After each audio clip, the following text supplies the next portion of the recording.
मसीह के पवित्र नाम से आप सबको गुड मॉर्निंग। जय मसीह की। प्रभु की स्तुति हो।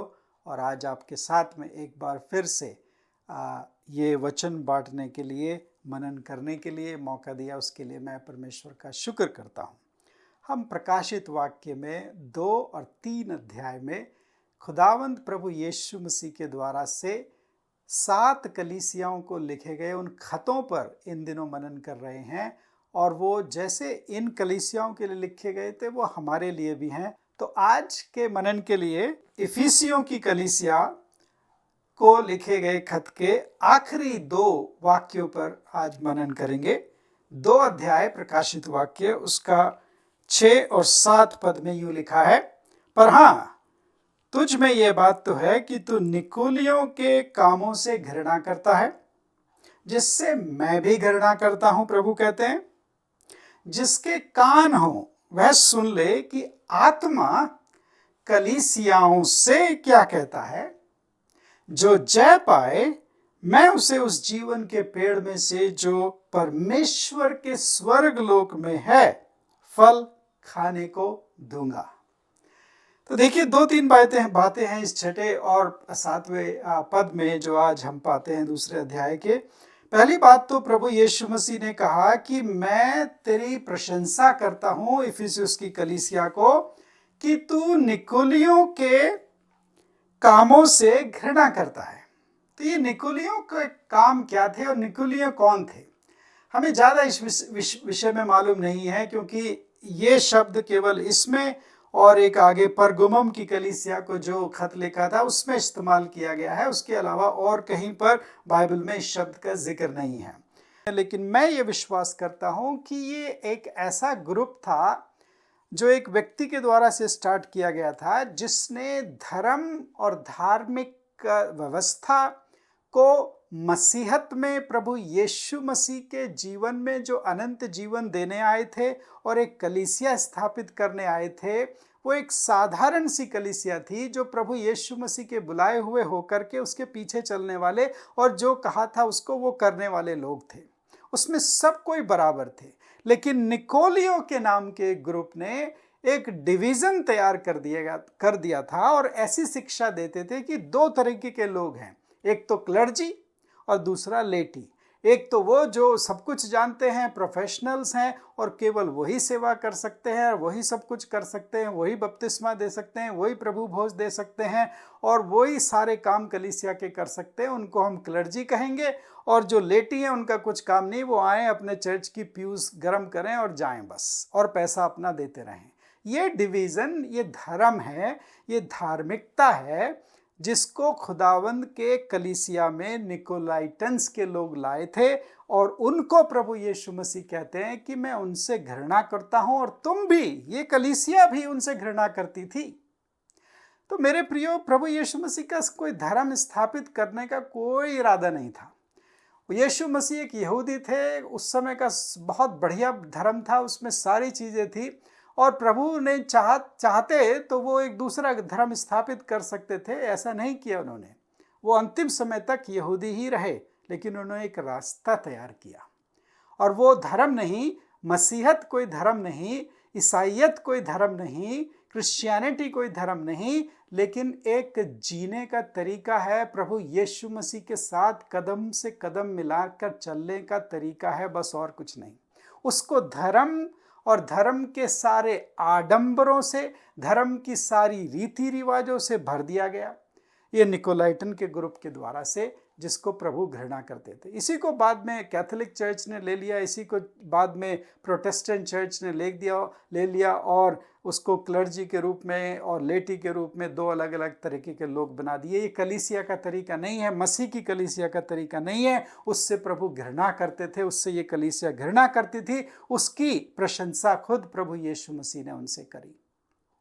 तो आज मेरे लिए, आपके लिए सोचने की बात है, क्या आज आप और मैं उन बातों से घृणा करते हैं जिनसे हमारा प्रभु यीशु घृणा करता है?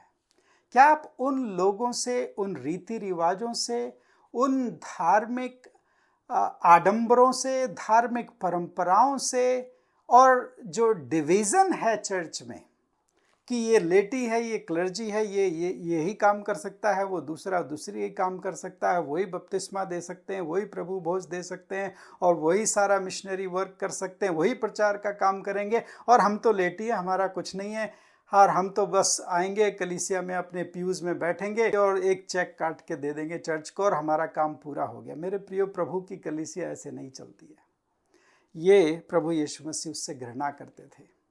आज आप भी, क्या मैं भी उन चीज़ों को पता करना चाहते हैं जिनसे परमेश्वर घृणा करता है? थोड़ी देर के लिए सोचिए, कौन सी ऐसी चीज़ें हैं आपके जीवन में, कौन सी ऐसी चीज़ें हैं आपकी कलीसिया में, आपके धर्म में, जिनसे परमेश्वर घृणा करता है? उनको हमें भी त्यागना है। आखिरी वाक्य में लिखा है, जिसके कान हो वह सुन ले कि आत्मा कलीसियाओं से क्या कहता है। अरे कान किसके नहीं होते हैं? लेकिन यहां पर प्रभु का मतलब है जिसके आत्मिक कान हैं, जिसके आत्मा को खुदावंद प्रभु यीशु मसीह ने छुआ है और उसको जागृत किया है, उसको ज्वलनशील किया है, जैसा कल हमने सुना था, जिसमें एक आग जला दी है पवित्र आत्मा की, उसके आत्मिक कान भी ठीक हो गए हैं। और जिसके आत्मिक कान ठीक हो गए हैं, वही केवल आत्मिक आध्यात्मिक बातों को समझेगा और उन पर चलेगा। मेरे प्रियो, इसलिए जिनके आत्मिक कान खुल चुके हैं वो ये सुन लें कि आत्मा क्या कह रहा है। कहने वाले तो लोग बहुत हैं दुनिया में, बहुत तरह के लोग हैं, बहुत प्रचारक हैं, बहुत बड़े बड़े स्पीकर्स हैं, बहुत बड़े बड़े टीचर्स हैं। हम उनको सुनने के लिए लगते हैं, मुझे भी आप सुनने के लिए आ गए हैं, लेकिन आपको मुझसे ज़्यादा किसको ध्यान देना है? अपने आत्मिक कानों को खोल करके कि आत्मा कलीसियाओं से आजकल क्या बात कर रहा है। और ना केवल मेरी कलीसिया से, ना केवल आपकी कलीसिया से, परंतु भी लिखा कलीसियाओं से क्या कह रहा है। हमें ये सब पता होना चाहिए और हमारे कान, आत्मिक कान खुले होने चाहिए ये पता लगाने के लिए कि आजकल पवित्र आत्मा कलीसियाओं में क्या कर रहा है। अपने कान आत्मिक खोल करके रखूं उस आत्मा की आवाज़ को सुनने के लिए जो दूसरी जगहों में भी पवित्र आत्मा कर रहा है। और प्रभु यीशु मसीह उनको एक वायदे के साथ में समाप्त करते हैं। कहते हैं, जो जय पाए मैं उसे जीवन के पेड़ में से जो परमेश्वर के स्वर्गलोक में है फल खाने को दूंगा। ये जीवन का पेड़ पुराने नियम में अदन की वाटिका में लगाया गया था, लेकिन शैतान के ऊपर आदम और हव्वा विजय ना पा सके, इसलिए जीवन के पेड़ से उनको दूर कर दिया गया। अब प्रभु यीशु मसीह के द्वारा से, उसके कामों के द्वारा से जो उसने क्रूस पर मेरे लिए और आपके लिए किए, वो रास्ता खोल दिया है। और वो जो स्वर्ग लोक में है जीवन का पेड़, जिससे हमें सब कुछ अनंत जीवन मिल सकता है, अब उसके लिए रास्ता प्रभु यीशु मसीह ने खोल दिया है। परंतु उसकी शर्त है, और शर्त यह है कि वो सबके लिए नहीं जो उसको प्रभु प्रभु कहते हैं, लेकिन जो जय पाएगा। किसके ऊपर जय पाएगा? इस धर्म और धार्मिक कर्म कांड के ऊपर, सारी परंपराओं के ऊपर, और जो संसार में चल रहा है, और जो शैतान लेकर के कलीसियाओं में आ रहा है, और जो सताव हो रहा है, उसके ऊपर जो विजय पाएगा और परमेश्वर के पुत्र प्रभु यीशु मसीह को अपना बना करके हमेशा बना रहेगा, और पहले जैसा प्रेम जिसने छोड़ दिया था, जैसे हमने कल सुना था, उसके ऊपर विजय प्राप्त करके वापस रिपेंट करके, पश्चाताप करके दोबारा से अपने उसी प्रेम में आएगा और विजय पाएगा, जय पाएगा। उसको प्रभु यीशु मसीह स्वर्ग लोक में जो जीवन का पेड़ है, उसको प्रभु यीशु मसीह वापस देगा। प्रकाशित वाक्य उसके 22 अध्याय के 1 और 2 और 3 पद को भी आप बाद में पढ़ लीजिएगा। उसमें जीवन के वृक्ष के और उस पानी के लिए, जो जीवन का पानी है, जो परमेश्वर की ओर से बह रहा है, उसके ऊपर कुछ चर्चा की गई है। परमेश्वर इन वचनों के द्वारा से आपको आशीष दे।